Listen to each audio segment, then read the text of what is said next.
ये कहानी शुरू होती है 1970 से। हमारी कहानी का हीरो अमेरिका में रहता था। वो शिद्दत से एक्टर बनना चाहता था, लेकिन चीज़ें उस तरह से नहीं चल रही थी जिस तरह से वो चाहता था। वो बिल्कुल कंगाल था, अपने बिल्स पे नहीं कर सकता था। अपनी बीवी के साथ उसके झगड़े होते रहते थे, क्योंकि वो चाहती थी कि यह आदमी कोई नौकरी करे।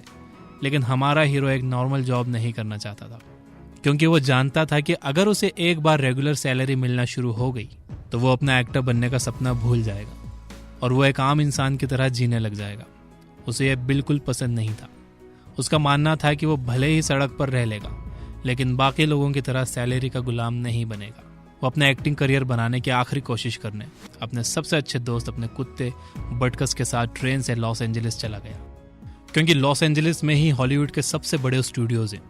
इसलिए वो वहाँ अलग अलग स्टूडियोज में पैदल जाकर एक दिन में कई रोल्स के ऑडिशन दे सकता था, क्योंकि वो इतने सारे स्टूडियोज में जाने के लिए बार बार टैक्सी अफोर्ड नहीं कर सकता था। लेकिन वो डेली कई स्टूडियो से रिजेक्ट होता था। कोई उसे एक्टर बनाने के लिए तैयार नहीं था। उसके लिए ये काम ज़्यादा मुश्किल इसलिए भी हो गया था क्योंकि उसके चिन का लेफ्ट साइड पैरालाइज था। इस वजह से जब वो बोलता था तो उसके डायलॉग्स क्लियरली समझ नहीं आते थे। उसके पास जो भी थोड़ा बहुत पैसा था वो ख़त्म होते जा रहा था। वो रोज़ दोपहर में एक लाइब्रेरी में जाता था, क्योंकि लाइब्रेरी थोड़ी गर्म होती थी और चारों तरफ किताबें ही किताबें होती थी। तो एक दिन किताबें पढ़ते हुए से एक आइडिया आया कि वो मूवीज़ की स्टोरीज़ लिखेगा। वो स्टोरीज़ लिखने में बहुत खो जाता था।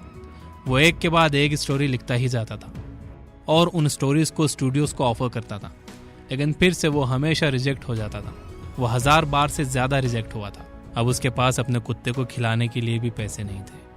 तो एक बार वो शराब की दुकान पर गया और उसने वहाँ पर एक अनजान आदमी को $25 में अपना कुत्ता, अपना दोस्त बटकस बेच दिया। ये उसकी ज़िंदगी का सबसे बुरा समय था। उसे भी यकीन नहीं हो रहा था कि ये उसने क्या कर दिया। उसे बहुत दुख हो रहा था। तो इस दुख को कम करने के लिए उसने शराब पीने का सोचा।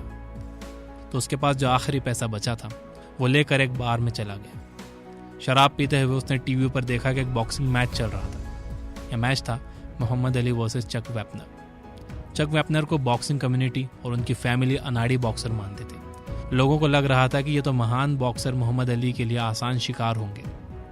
अली वेपनर को मारते, लेकिन वो वापस खड़े हो जाते। एक बार तो उन्होंने अली को गिरा भी दिया। अली उन्हें नॉकआउट नहीं कर सके। वो पूरे 15 राउंड्स तक अली से लड़े, लेकिन पॉइंट्स के बेसिस पर वो हार गए। लेकिन इतिहास के सबसे महान बॉक्सर के सामने उन्होंने हार नहीं मानी। इन 15 राउंड से साबित हो गया कि चक वेपनर एक अनाड़ी बॉक्सर नहीं थे, बल्कि वो तो एक खतरनाक बॉक्सर थे। यह मैच देखकर हमारी कहानी का हीरो उठता है और जाता है अपने उस छोटे से फ्लैट में जहां वो रहता था और एक शानदार स्क्रिप्ट लिखना शुरू करता है। यह कहानी होती है एक वर्किंग क्लास वाइट लड़के की जो सभी मुश्किलों के खिलाफ जाकर बॉक्सिंग का वर्ल्ड हैवीवेट टाइटल जीतता है। तो हमारा हीरो यह कहानी सारे स्टूडियोज को भेजता है, लेकिन कोई इस स्टोरी पर फिल्म बनाने के लिए तैयार नहीं होता। एक दिन जब वो एक्टर के रोल के लिए ऑडिशन दे रहा था, तो वहां से रिजेक्ट होने के बाद जब वो स्टूडियो से बाहर निकल रहा था, तो तभी उसे याद आया कि उसके बैग में वही स्क्रिप्ट अभी मौजूद है। उसने दूर से ही प्रोड्यूसर की तरफ चिल्लाकर कहा कि उसके पास एक अमेजिंग स्टोरी है जो उन्हें जरूर पढ़नी चाहिए।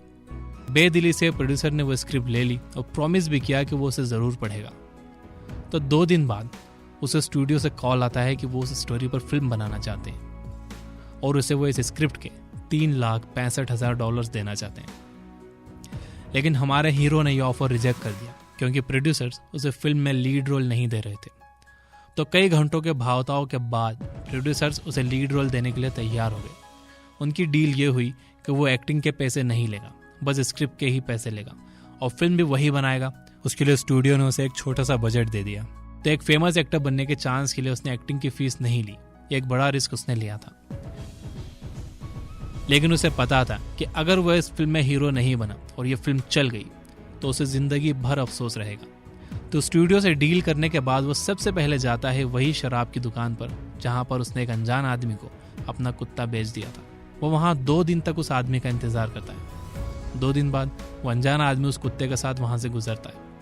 वो उसे कहता है कि अब मेरे पास पैसा है, मुझे अपना कुत्ता वापस चाहिए। लेकिन वो आदमी कुत्ता वापस बेचने के लिए तैयार नहीं होता है। तो वो उसे $2,000 का ऑफर देता है, प्लस वो जो फिल्म बना रहा था उसमें एक छोटा सा रोल भी। वो उस अनजान आदमी को उस फिल्म की फाइनल फाइट में रेफरी का रोल देता है।